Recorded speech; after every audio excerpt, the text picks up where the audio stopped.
welcome to this month's event on the Caveon webinar series. Today, I'm very pleased to introduce Caveon CEO David Foster as he presents a very interesting new item type, the Discrete Option Multiple Choice item. Dave?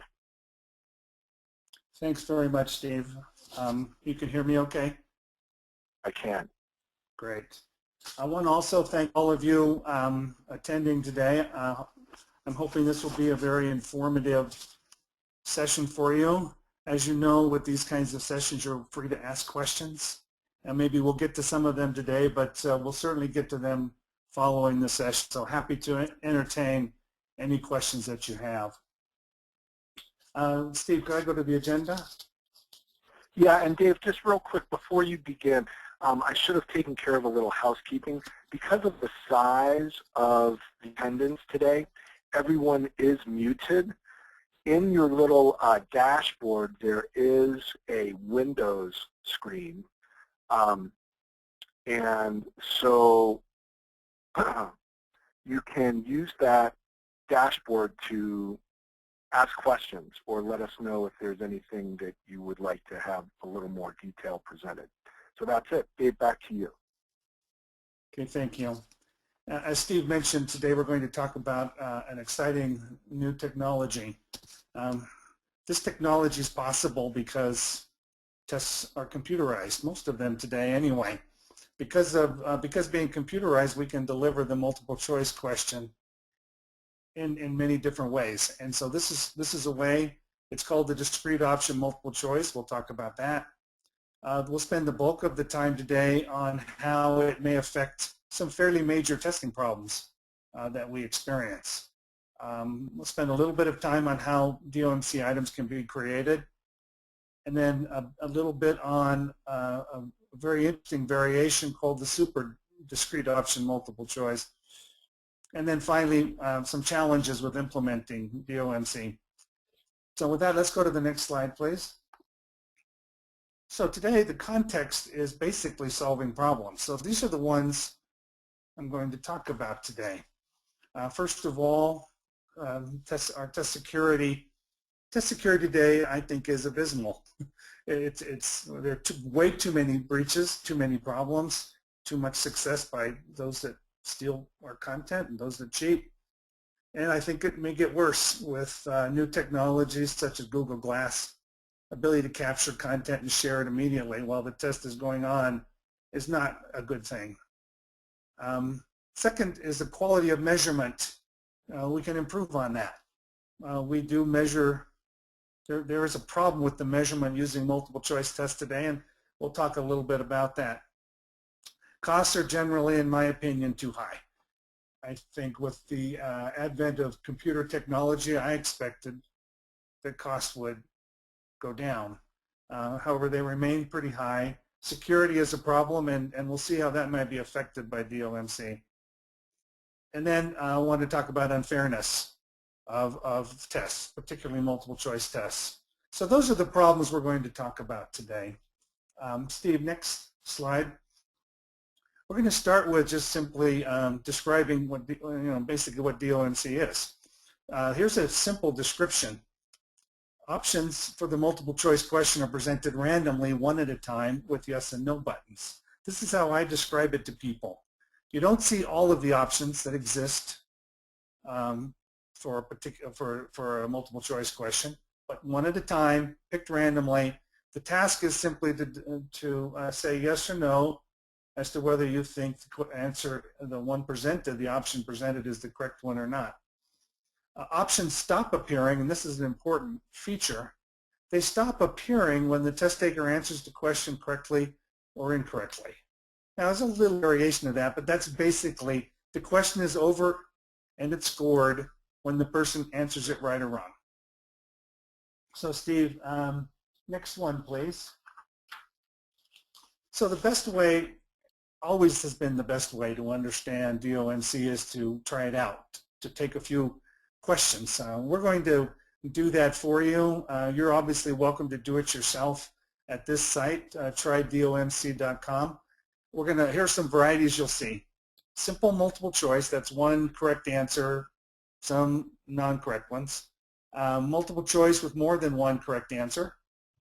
Multiple choice scored correct with responses to the distractors only. That's an unusual but fairly logical way of scoring a question. Is if they know all the non-answers, they probably know the answer.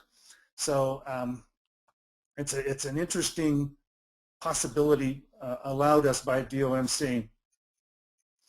And then finally, you may see also in this little demo some larger option pools which make up a super DOMC item. So I'm going to turn the time over to my colleague Steve, who will go out to this site and show you some samples. Yeah, and thanks, Dave. I am at trydomc.com. Again, this is available to anyone out there. I'm going to click on sample tests, and I think this truly is a case of a picture being worth 1,000 words. I'm going to come down here to some science tests, and let's learn a little bit about mule deers. Now, in case there's some latency, I'm going to wait just a moment before going further. So here we have an example of an item. Sometimes when mule deer run, all 4 feet come off the ground at the same time, and they seem to sail through the air as though they were on springs. What is this type of running called? Is it trotting? Yes or no? Now, let's take a look behind the scenes of what's really happening on this item. For this question, there is an option pool of 1 correct and 4 incorrect options. Anytime this item is rendered during a test administration, all of those options may be presented. For someone to get the item right, they have to answer yes to the 1 correct option or no to 3 incorrect options. That's what Dave just talked about on the last slide. And of course, I would get the item wrong if I answered no to the correct item or yes to an incorrect option. I said item, I meant option. So I don't think it's trotting. The next option comes up. I don't think it's cantering. I think it could be bounding. Dave, is that right? Yeah, that is the correct answer. Okay. Bounding. So here's another example. I know about Steve, I know about mule deer because where I live we have a bunch of them, so I've learned a bit about them. Perfect. So here's another item, and on this item, look at this. There's 7 correct options and 7 incorrect options. That's far different than a typical multiple choice. And look at this. Anytime this is rendered, not 14 options will be randomly pulled, but only 4 correct and 5 incorrect options will be randomly pulled and potentially presented. This is what Dave calls that super DOMC. So mule deer are ruminants and have 4 parts of their stomach. What are other examples? I don't think sheep are. I may be wrong. Antelope, I don't think antelope are. Well, I think I might have gotten that wrong. Okay, here's another question. How many fawns does the first-time mule deer mother have? 1 correct, 2 incorrect options. I know it's not 2. I know it's not 3. And I know, and see, to get this answer, to get this item correct, I have to choose the correct option. And there it goes. So let's take a look at a different test. Back to sample tests.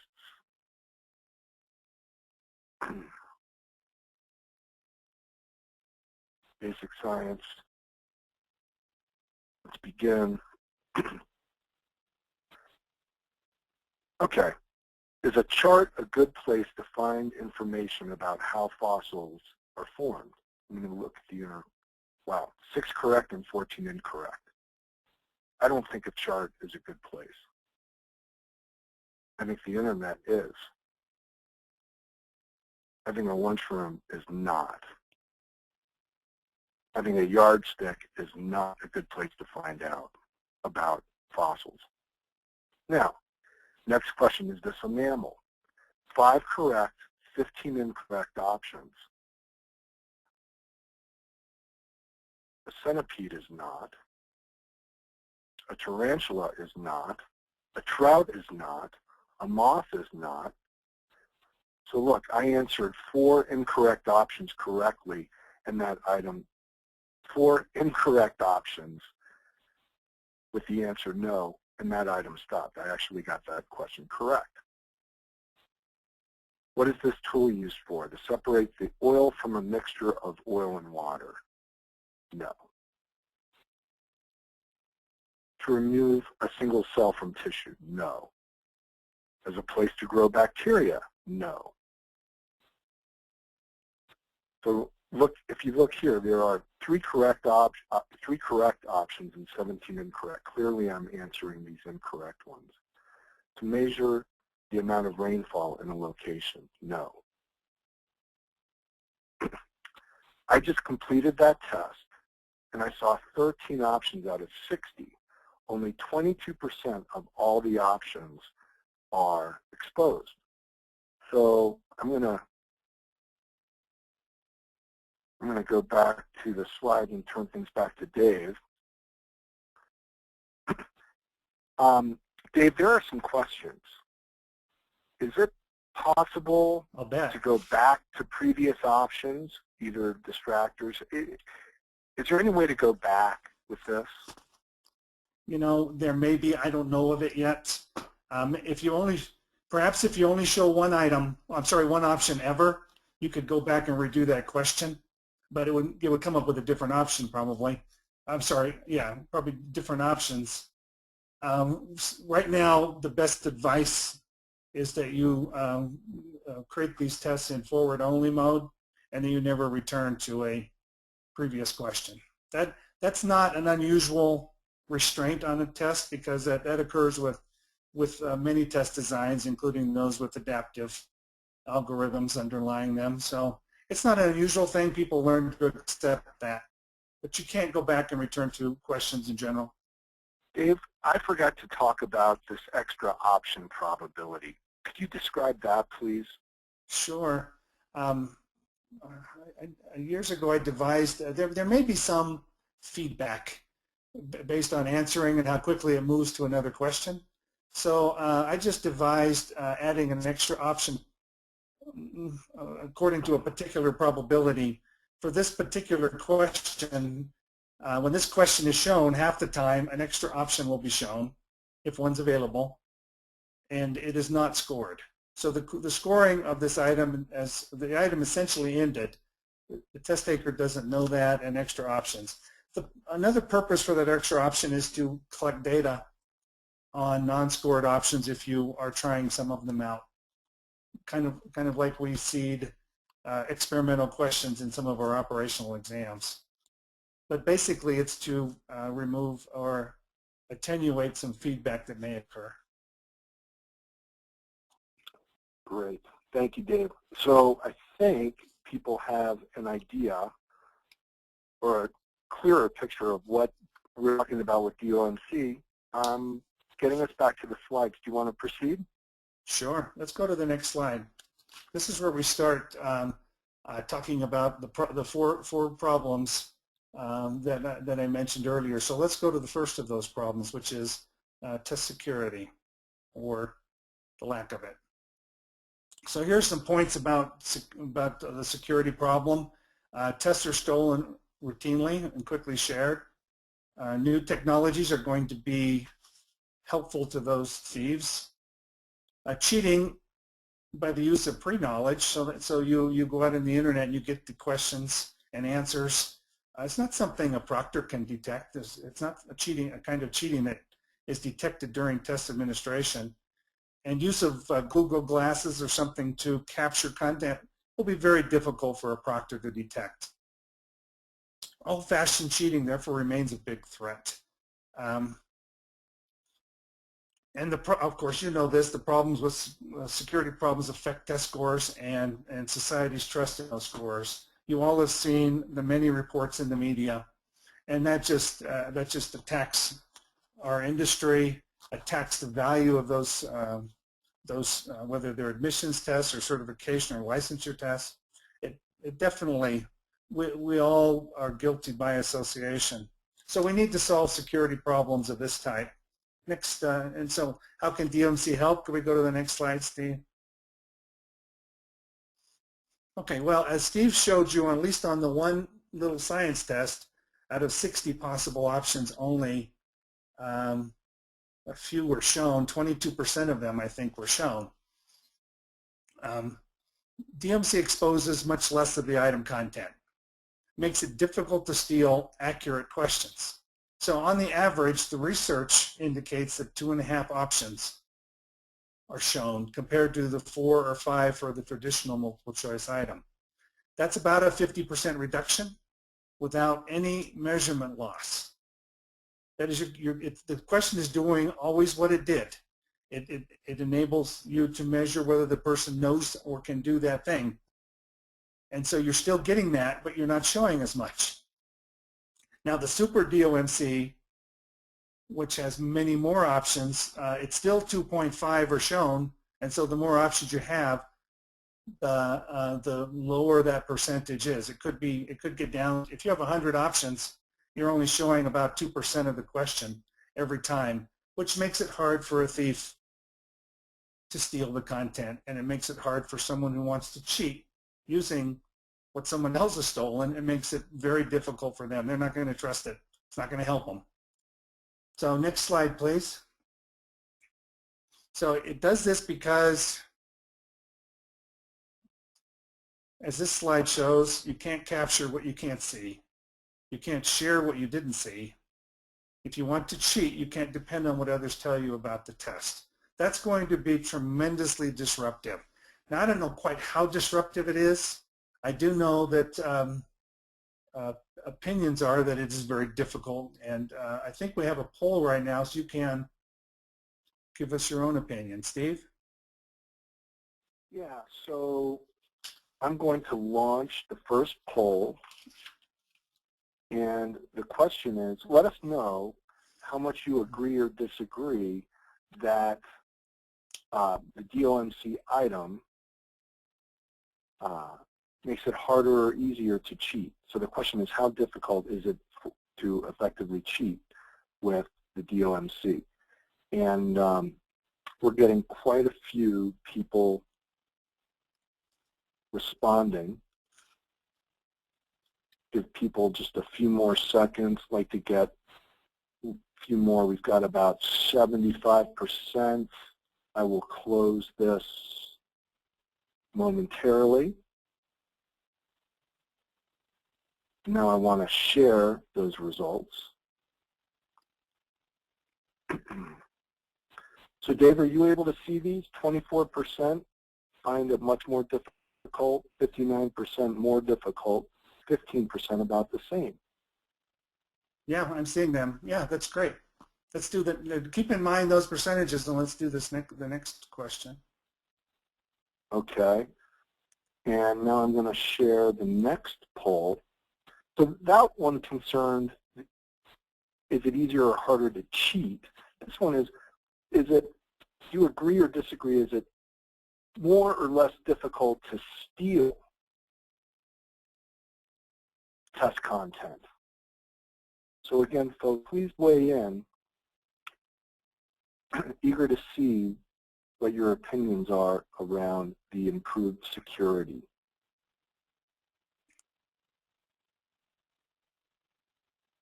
Looks like people are responding with a bit more alacrity, so we'll just hold this open a few more seconds, and I'll close the poll, and I'll share the results. 23% much more difficult, 50% more difficult, 25% about the same. Okay. Any surprises there for you, Steve, Dave? I want to show, no, not really. Let me show you, the reason is because of the next slide. Let me just show you the the same questions asked to college students that had taken some of these kinds of DOMC tests on for their exams for their courses, and you can see they answered the same questions, and their responses are pretty similar to the ones provided in today's poll. Most of them believe it's going to be more difficult or much more difficult to cheat or to steal if the test is DOMC, which is what we're hoping they either believe, and in actuality we're hoping that proves to be the case. All right, next slide please, Dave. And this is a quote from some researchers at the University of Dusseldorf who tested the DOMC against traditional multiple choice, and they make pretty much the same conclusion, is that in terms of security, it should reduce the amount of unwanted copying and sharing of test items. And they said because options do not have to be presented at all. So the basic security value of the DOMC is that it just does not expose the content. And again, I want to emphasize, without any measurement loss. So why not do it? Well, there may be some reasons, but at least for security reasons, there's no reason not to use DOMC. So let's go to the next problem. Dave, before we leave security, there's a question here that I think you might want to address. And that is, it would seem that the stem is always shown. Once a stem is compromised, isn't the item as a whole breached?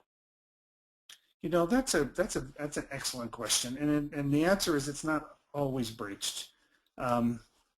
Many times the stem is a restatement of the objective that is probably published and known, and often a multiple choice question can be written in such a way that the options contain the most important information and not the stem. And I'll show an example of that in about 10 or 12 slides, of where the stem itself is relatively unimportant to the objective and the options are the most important thing.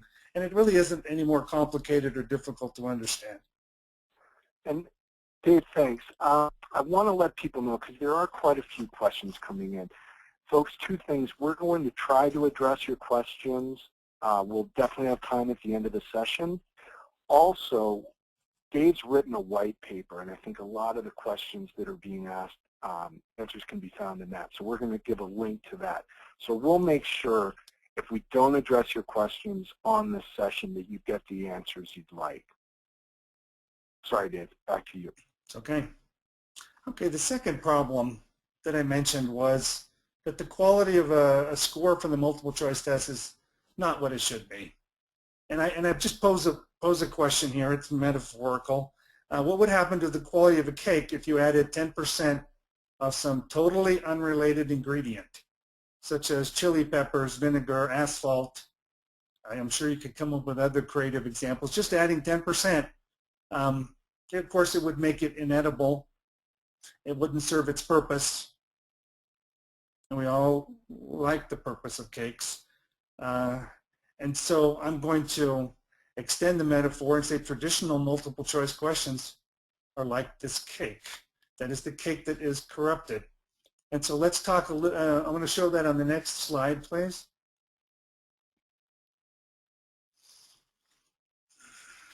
Okay, scientific research has shown that test wiseness, that is the ability to use test taking cues, adds about 10 to 15% to a person's score. The research, there's a number, but the one that I'm referring to was done by those researchers at the University of Dusseldorf, who specifically studied the ability to use test-taking cues with both traditional multiple choice and with DOMC. Now, 10 to 15% is a large amount to add to a score. And it's totally irrelevant. It has nothing to do with the skill you want to measure. You would hope that the score was unaffected by that. So it is critical, if possible, that we remove as much of the ability for a person to use test wiseness as possible. And by so doing, whatever score remains is more accurate. Now, there may be other problems with the item, but at least we've fixed the the ability to use test taking cues, at least to some great extent. So next slide, please. So these researchers indicated with a very nice series of experiments that the DOMC does reduce the test wiseness effect. Test takers, as you could tell when you saw those examples, you can't compare options, which is a major tactic of test taking skills or test wiseness. Now, use of test wiseness is also a fairness issue. Some of you on the call will have known that for years now, and I'll talk a little bit about this when we talk about the fairness issue. So next slide, please, Steve.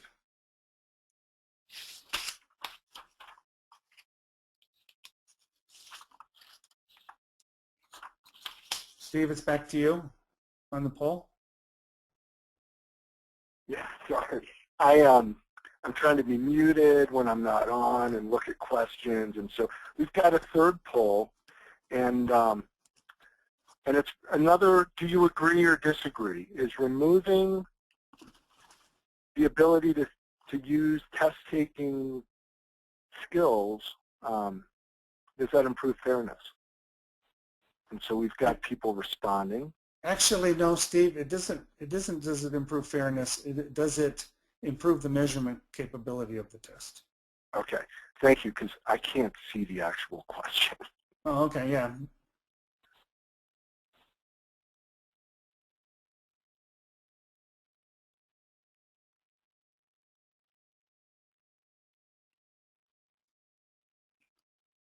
All right, we've got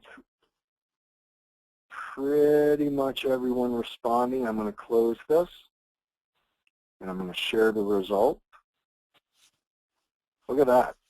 Okay, yeah, this is, most of you agree, and you probably would agree the fact that you wish you could use multiple choice questions without the ability for people to game them or you know, use those skills. And so I think of those of you, I mean, you do see that with the responses to the poll. Thank you. Dave, so let's, yeah. There have been a couple of questions around the psychometrics. You know, what are you seeing? Is this a harder item than traditional? Are there issues with item performance if different people are seeing different options at different times? How do you equate that item across administration? Do you want to just touch on that a little bit? Sure. There were like 4 questions in what you just stated. So let me just say psychometrically, the item type has been vetted by Neil Kingston from the University of Kansas. And one of the references in the white paper is for that research. And he concludes there's no psychometric reason not to use these, the DOMC in any operational test program. The reason is he presents research that it performs well, tests are reliable. It's a test completely made up of DOMC, adhere to all the psychometric standards. And I touched a little bit on the last part of your question, which was people will see different, they'll experience a different item, even though they see the same item. And there's truth to that. Some people may not ever see the correct answer. They may see an incorrect one, an option, incorrect option.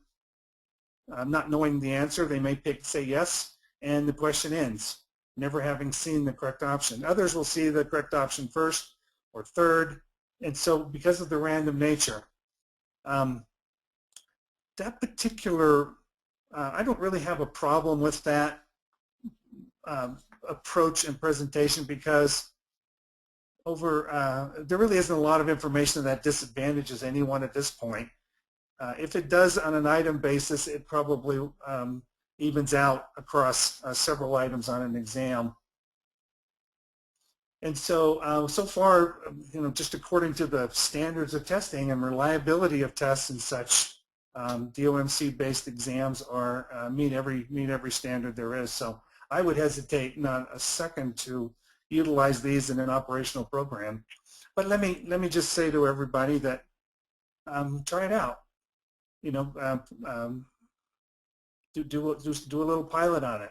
See how it works. See if it meets your standards of psychometric quality. So far in the research I've seen, it does fine. Yeah, and later on, Dave will share some details on how you can, where you can get information on conducting research.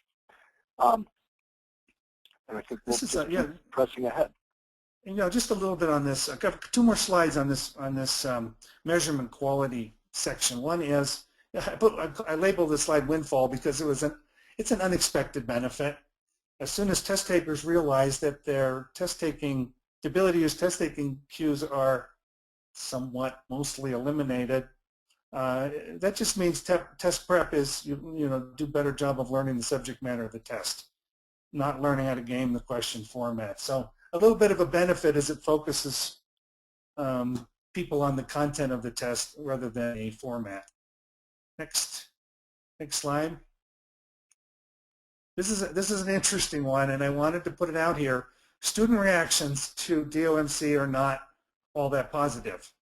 I could say test taker reactions because it's not always just students, but in this case the research is college students. They prefer the traditional format. If you look at this slide, it's, most of them are answering A and B that they strongly prefer traditional or moderately prefer traditional. And the reason they give is that it removes their ability to use the test taking cues.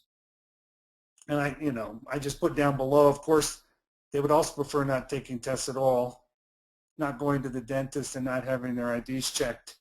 I mean, there are a lot of objections to testing. We still give them because it's important to measure many things with our tests.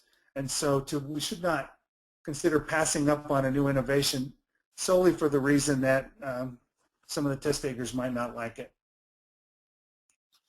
Next slide, please, Steve. The third problem, and how are we doing on time, Steve? Steve? We're okay?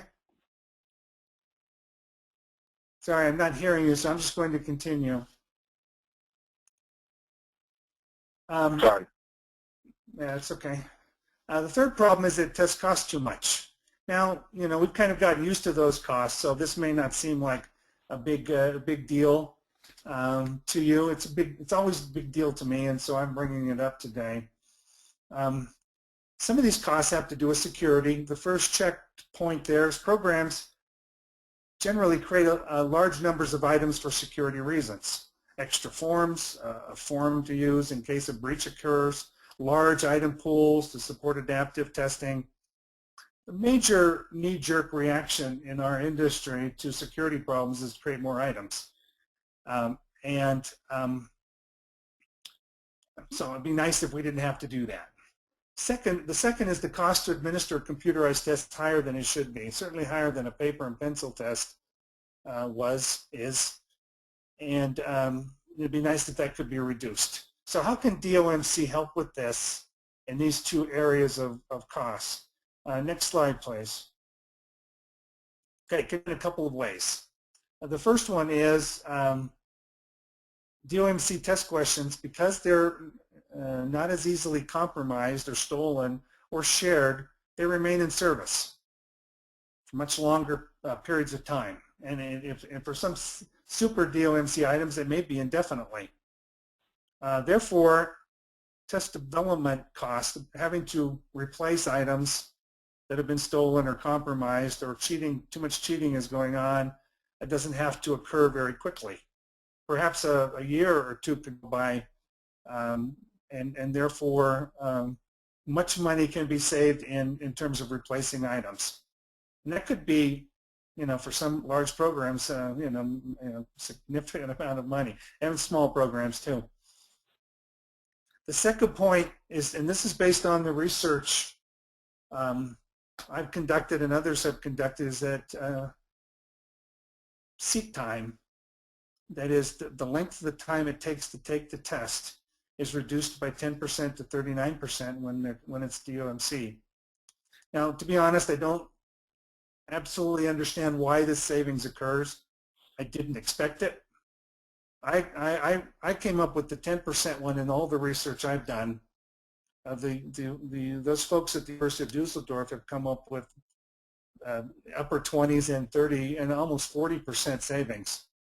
So I'm going to assume, but it needs some research, that test-taking skills, using them on a multiple choice test, takes time, and that's time wasted, obviously, because it's a skill we don't intend to measure. And so if we can save that, but I tell you what, I'm not 100% sure. I just know it's a reliable effect. So therefore, less seat time. Those of you with operational programs likely pay by the hour, half hour, and so if you can reduce seat time, you'll pay less money in test administration costs.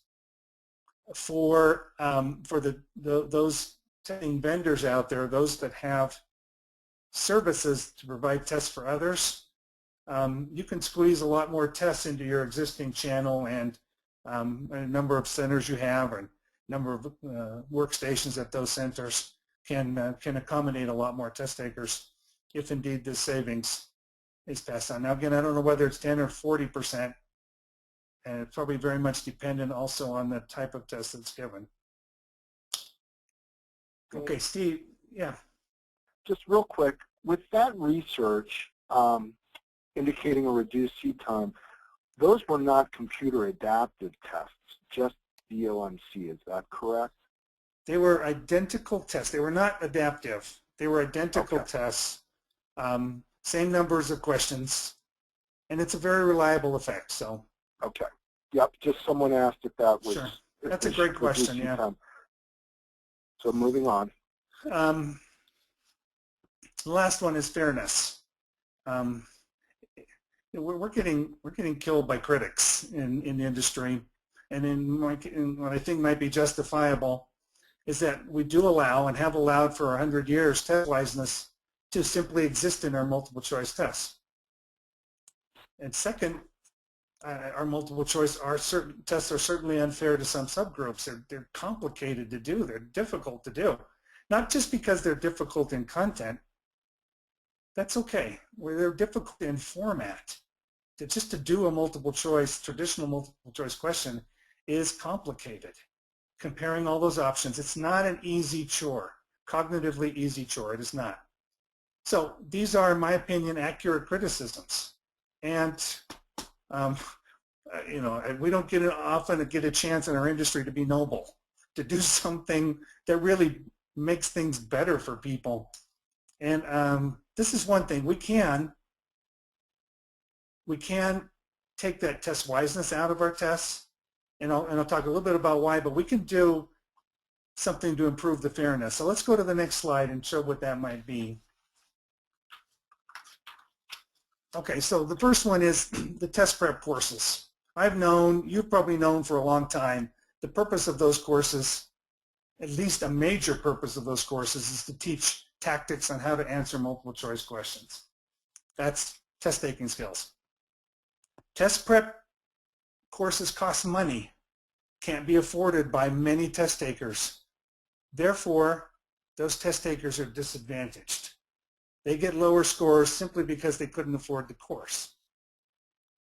So, moving down to the bottom of that slide, the DOMC removes the need to take the test prep courses simply to learn test taking skills, because it won't help. People then, the playing field is somewhat leveled. At least it's leveled a little more level to those that can and can't afford test prep courses. The second one is on the next slide, and I've had some experience with this. How else is DOMC more fair? Well, because it's just simple to do. It's cognitively simpler task. You see one option, you have to answer whether it's the correct one or not. You don't have to compare a bunch. You don't have to second guess item writers. You don't have to be tricked.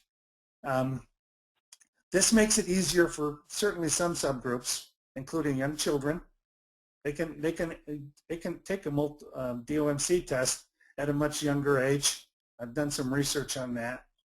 Older adults, those with test anxiety, those where the language of the test is not the native language, those where the culture does not include multiple choice testing, and many others, including, and I'll put people that are very experienced with multiple choice tests, like me, I'll put that in that category. It's more fair for me. It's easier to do. I don't get tripped up as much. So for really everybody, it's a simpler and more fair way of taking a multiple choice test. You know, Dave, there was a question raised, and I mentioned this to you yesterday, that people with test anxiety might have an easier go with this. I think it would raise my test anxiety because I think I'm a pretty good test taker. And when I've played around with this, it's, as I said, I think it's diabolical. Do you have a reaction to that? You know, my daughter, she made me promise not to push this until she got out of college. It bothered her as well. You know what? The reason it bothers people and why it might raise anxiety is because you can't use test taking skills. It actually lowers anxiety for those people with knowledge of the content and feel that they're being tested fairly. And so with a little bit of practice, and knowing that this is the way the tests are going to be, test anxiety, people will just start preparing from the content.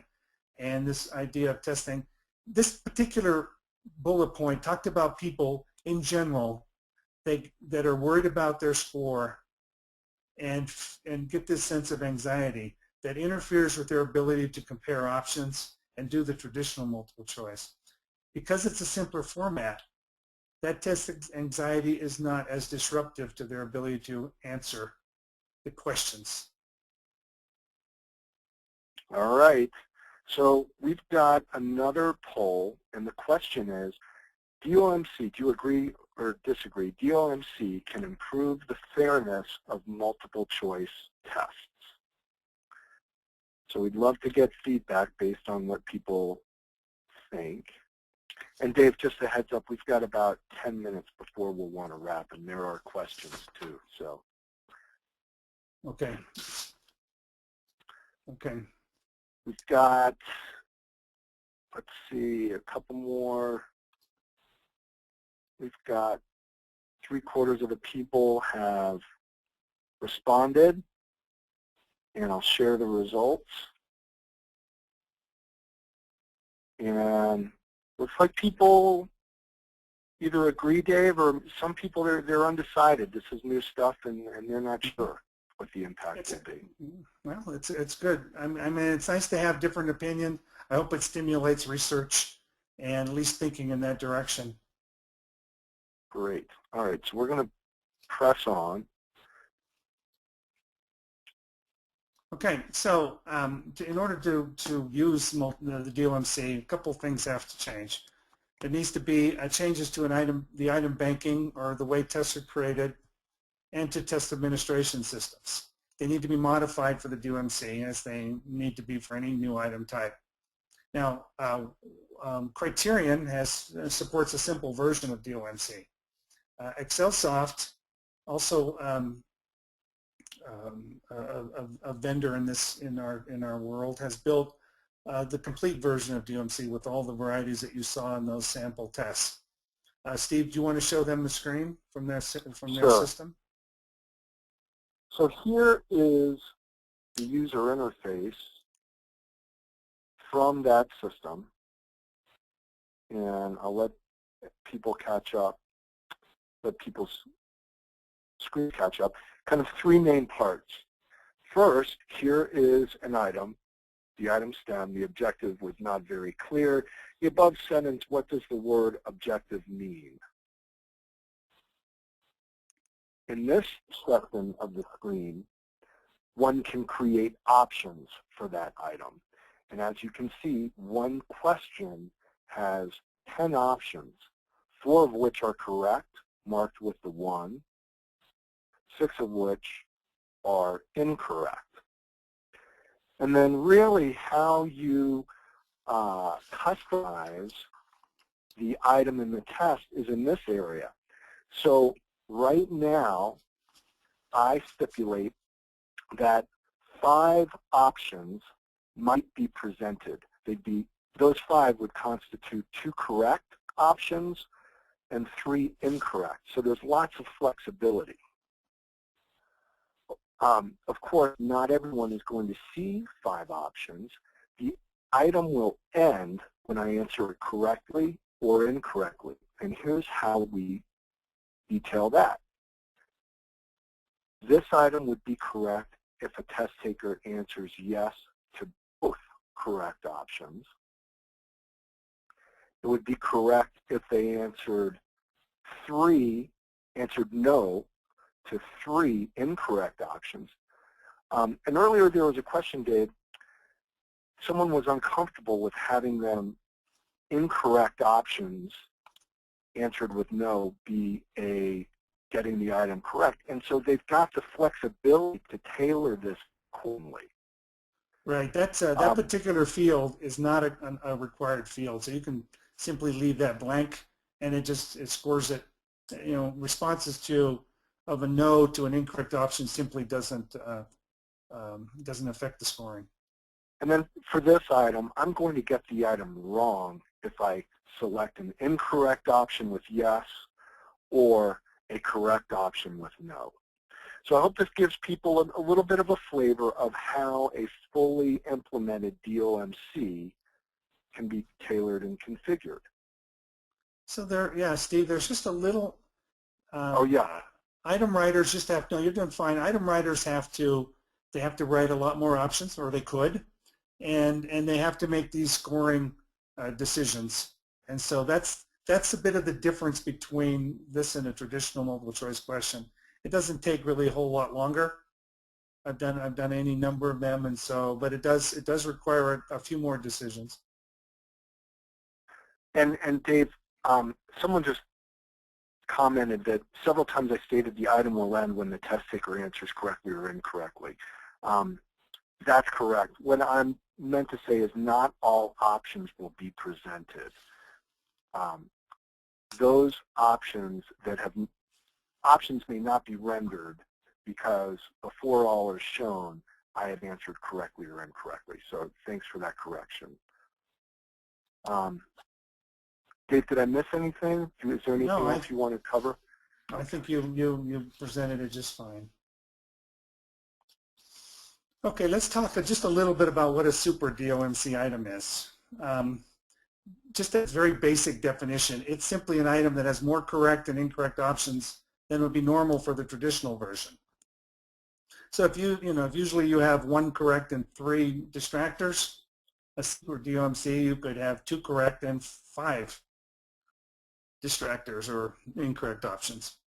So the super DOMC is just more than you normally would have because it enhances the advantages over a traditional one. So if you have, the more you have, the less the exposure, the less ability to use test taking skills, the more fair the test.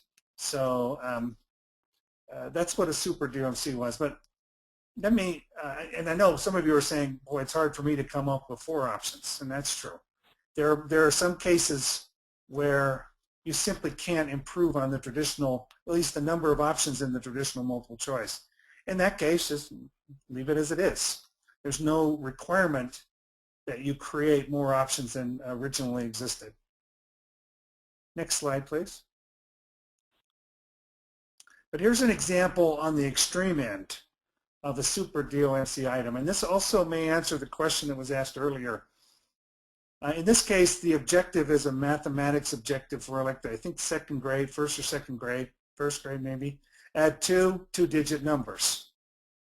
And so the STEM is simply, is this addition correct? So that doesn't give away anything if it's captured and shared. And I know this is math, and I know you say, well, it works here, but it might not work elsewhere, which would be true. But it also may work elsewhere. So there are many. This use of DOMC may cause us to rethink a little bit how we usually create multiple choice questions. But if you look at this one, the correct options look like this one, example of 12 plus 79 equals 91. Now, you could write hundreds of possible correct options. I don't even know how many. I was going to get our statistician to figure it out, but there are at least hundreds. And then you could write thousands of possible incorrect options using 2 digits in the numbers. And so you could literally create an item, one item, with all of these capabilities, that's the only item needed for the objective. That particular type of item on this extreme end is completely covering the objective and therefore is impossible to steal. It's impossible to cheat on, and it's essentially immortal. So I just leave you that thought to think about. If we could create items like this, basically security problems would be solved. I don't think they can all be created like this, so I'm going to back up a little bit, but we can certainly make improvements. Next, Steve. Okay, so it's not all a bed of roses. There are some challenges with using DOMC, some things you have to put up with or accept, or train your test takers. So the first thing is that most test takers don't like it. They will object. They will try to talk you out of using it. It has too many advantages for you to give in. And you can provide them with some practice. You can certainly explain to them that it's more fair and a better way to measure. And so all those objections can be overcome because they're personal objections that give them an advantage. You do have to, I've already mentioned the added banking systems and test administration systems have to be modified. And that's happened with a couple of vendors that you saw, and others are implementing it as well. And finally, which I also mentioned, is that test administration, because we had a question on it, test administration must use a kind of a forward-only design. That is, you can't go back, review items, and change answers. Much like an adaptive test. It restricts that ability as well. I've done adaptive tests for many millions of test takers, and they very quickly adapt and don't feel the need to go back and revise questions. There are some testing programs strictly for security reasons that have prohibited the ability to go back and change answers as well. So it's not an uncommon model today. Next slide. Okay, so there's a link to the white paper here. You can go pick it up. It certainly has more detail than I was able to provide in this webinar today. Caveon can help you at any point to get started. My email is there. If you have any specific questions of me, you're welcome to send them to me. Steve, can I turn it back to you? Yeah, so Dave, we've got a number of questions and a couple of things. I want to let everyone know that this session is recorded. The slides will be made available to you. So the recording and the slides. Also, if we don't get to your question, Dave has agreed to craft responses, and so the questions and answers will be circulated to all attendees also. So just, we're running out of time, and if I don't get to your important question, we will get you the answers that you'd like. So let's see. Dave, often testers don't read the question closely, and I'm concerned with this method that they may not notice the transition from one question to the next and be answering based on an earlier question because they didn't realize the question had changed. That's a very good question. We have when the move is made from traditional to DOMC, the test administration must have the cues necessary to show that options changed and that you've changed from one question to the next. We tried to do a little of that at the Try DOMC site, so your feedback on how well that works would be appreciated. There's certainly more extreme things that can be done. You could change the background color between questions, change the position of the question. There are a number of things that can be done, but it's great. I love that question. Dave, I recognize a number of the psychometricians that are asking questions, and let me just, what's the best way for some of these folks to have their questions around the measurement and performance of these items answered? Is it on the Try DOMC? Well, no. Yes, I mean there is a reference by Neil Kingston and a number of researchers. I was on that group of researchers as well.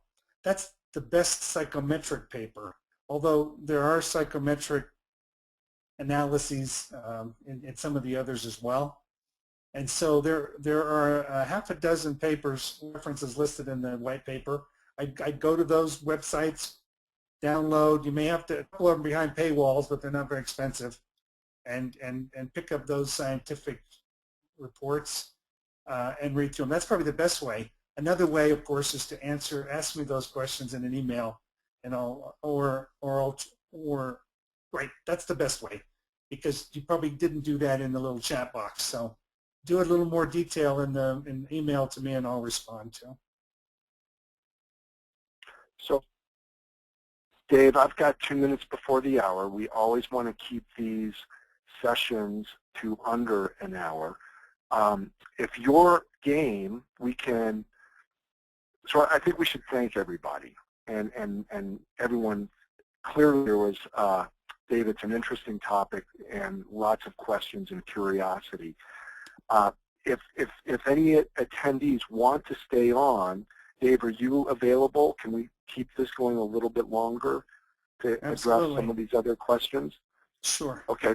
For those who who only allocated the hour, thank you so much for attending, and we'll look forward to seeing you next month when Jamie Mulkey presents on using different social media tools to help better protect your IP.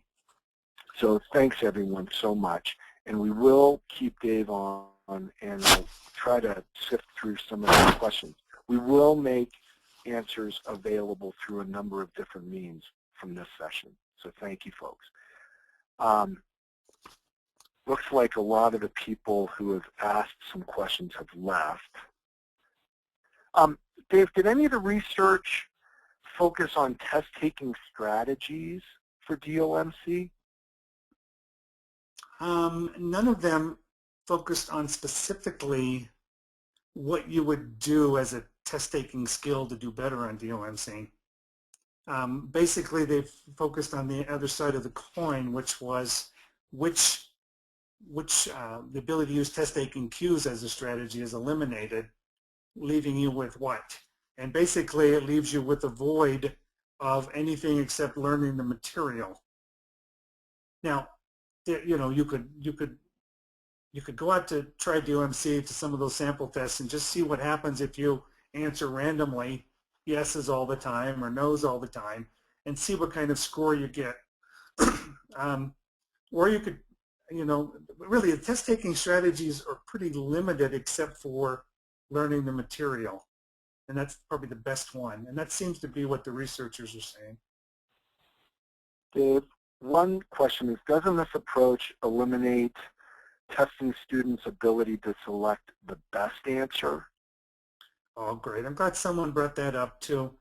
Yes, this particular format, DOMC format, is not appropriate for the multiple choice question where all of the options are correct, although one may be more correct or better than the others, which is what the question is intended to measure. Do they know the best one?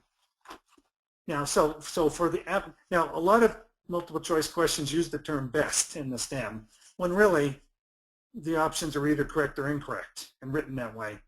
So not all questions that have best in the stem are really this type of question that the person is asking about. I know that on the nursing exam, the NCLEX, they do have a few questions that are truly all the options are correct. Some are just a little, some are better than that's what they're trying to get at. And if it's those, you need to just use the traditional multiple choice format.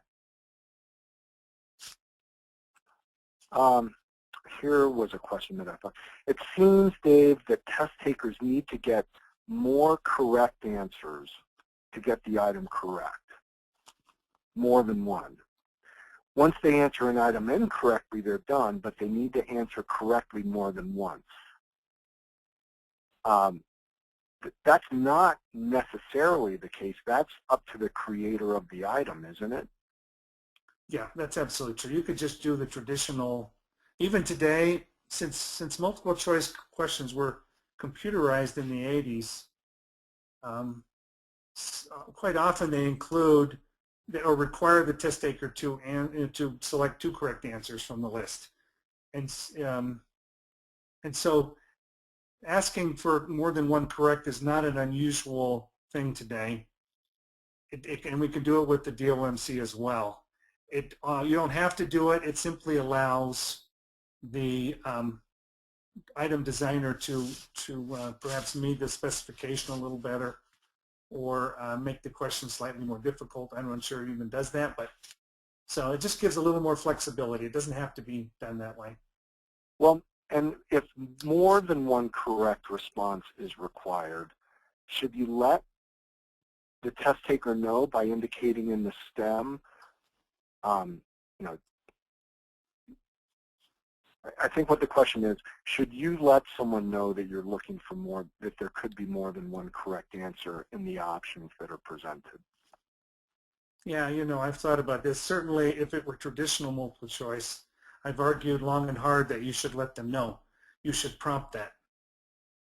I don't have an answer for that. I don't think you need to do that with the DOMC because of the way it's presented. They just keep answering options that show up, yes or no. That they need to know how many you're looking for is certainly not as relevant, and I don't know exactly why, but it's not as relevant with DOMC as it is with traditional. There have been some questions around intellectual property issues. I guess I should just mention that if the white paper details how this item type can be licensed, but then Dave, there were also questions about what's involved in turning an existing multiple choice test into discrete option multiple choice. What are someone's options if they wanted to embrace this and they're using a vendor? I heard that question as 2 questions, so I'll answer them both. One was the simpler one, is that if you have a multiple choice test, it can be converted likely, perhaps with no wording changes at all. However, the question should be reviewed a little bit to see if a wording change needs to be made. For example, rather than say, which of the following is a mammal, that still works, by the way, if it's changed to DOMC, but you might say, is this a mammal? So it simplifies it just a little bit. But for the most part, there's almost no change that needs to be made except to the technology systems that support it. Maybe I answered both of those questions with that. Do you think I did, Okay. Steve? Well, I think so. I'm trying to peruse these questions to figure out which one to address next. I think it looks like most of the people that have asked questions have rung off, and I think you know, we will be addressing these directly and providing those responses. Let me just quickly look. Talked about the timing.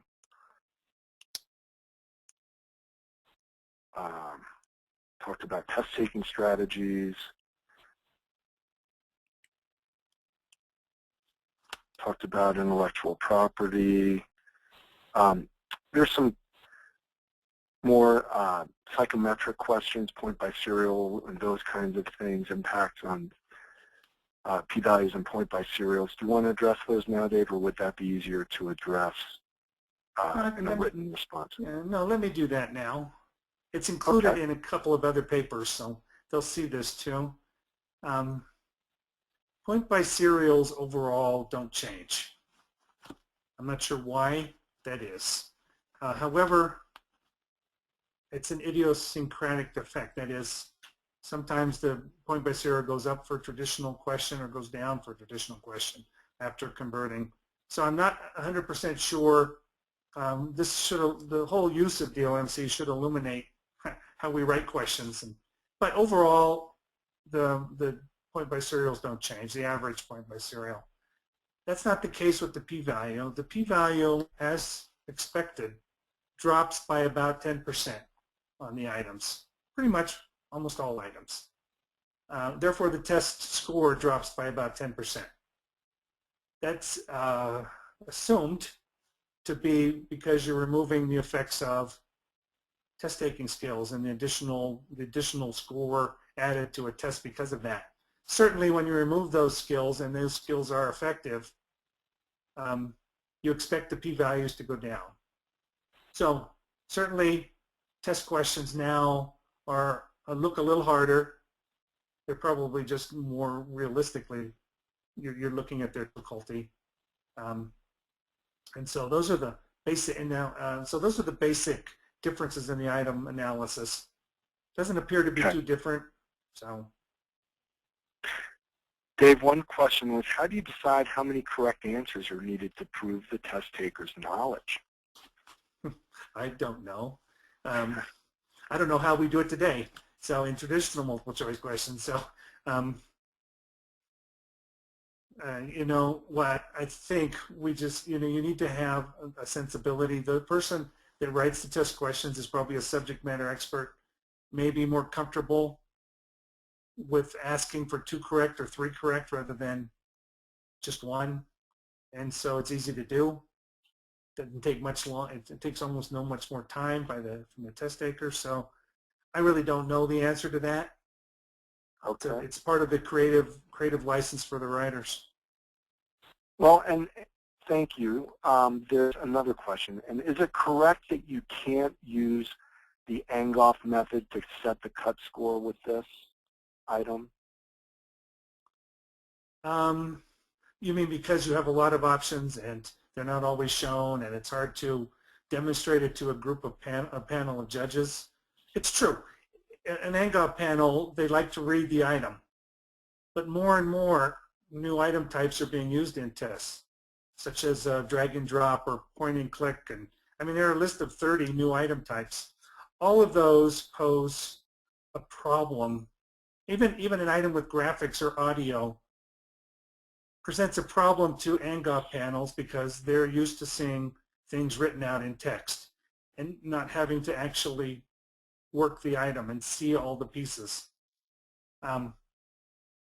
So I basically would say that the Angoff panel would have to experience the item in the DOMC format and the other format. So have the item show up and answer some questions, and by that they can do just fine. Good. Dave, here's how are you doing? Are you a couple more questions? Sure, go ahead. Okay. So this is from someone who I know is with a very, very technical program. During item writing tech review, we often have SMEs debating the fine points of whether a distractor is truly and always incorrect, and whether a correct option is always correct. Sometimes there's these extenuating circumstances that can make a correct option become suboptimal. For DOMC, is it true that the options must always be correct or incorrect? You know, it's the same issue for a traditional multiple choice. You don't want to throw in a distractor that is perhaps partially correct in one particular perspective. I would make every effort in both traditional and DOMC to remove any ambiguous options, whether it's the correct option or an incorrect one. And so I think that's just a good standard of item writing, unless, of course, you're doing the best option variety that I described earlier. But that's not common at all, that particular variety. So just follow the best standards and it'll work for traditional and DOMC equally well. All right, I'm just looking, Dave, to see if there are other questions from folks that are still here. And I think that wraps it up. So okay. There's a hearty group. About a third of the attendees have stuck it out to the bitter end. Well, thanks to them. You all, Yeah, thank you all very much. I hope this has been interesting, stimulating. We look forward to seeing you next month, and please, Dave is very interested in addressing your questions around this item. He's a bit of a heretic, we know, but we think that this item type has huge impact on positive impacts on the current state of testing. So thank you all, and thanks we'll see you everyone. next month. Take care. Bye.